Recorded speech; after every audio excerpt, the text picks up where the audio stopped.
একটা দুঃখজনক বিষয় যে আমি যখন বিভিন্ন জায়গায় যাই, মানুষ আমাকে বিভিন্ন বিষয়ের দাবিগুলো জানায়, তো আসলে কি ওই ধরনের ক্ষমতা আমার নাই। আসলে এই যে আমার কাছে মনে হয় আসলেই যদি আমার এত ক্ষমতা থাকতো, আমার রেসপন্সিবিলিটি আছে কিন্তু আমার কোনো অথরিটি নাই। এই জুলাই গণ অভ্যুত্থানের পরে মানে এটা খুবই কষ্টের একটা বিষয়, রেসপন্সিবিলিটি উইদাউট অথরিটি। আজকে দেখেন কোনো একটা কাজ, কোনো একটা আন্দোলন হচ্ছে, সেখানে গিয়ে আমি কিছু করে দিতে পারছি না। যদি যাই তাহলে বলা হয় কোন কারণে আপনি এখানে আসছেন, আপনি এখানে আসবেন কেন, আসবে উপদেষ্টারা। আবার যদি না যাই তাহলে আপনি আসলেন না কেন। মানে এটা হচ্ছে এক ধরনের, মানে এটা একটা খুব পেইনফুল একটা বিষয়। আপনার রেসপন্সিবিলিটি থাকে কিন্তু অথরিটি থাকে না। তো সেই জায়গা থেকে যে দাবিগুলো এসছে কুমিল্লার বিষয়ে, এই বিষয়গুলো নিয়ে ইতিমধ্যে আমরা কাজ শুরু করেছি।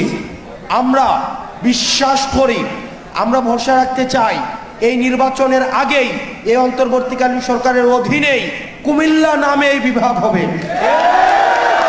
এবং আমরা আপনাদেরকে সাথে নিয়েই আমরা এই কুমিল্লা নামে বিভাগ করব।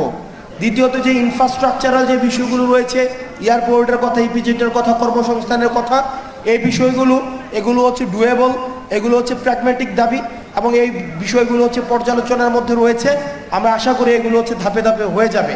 দিন শেষে আমাদের কুমিল্লা মাথায় রাখতে হবে, কোনো কারণে যদি আওয়ামী লীগ ফেরত আসে, কুমিল্লাকে একটা আলাদা স্টেট বানাই দিয়ে আমাদেরকে আলাদা করে দিবে।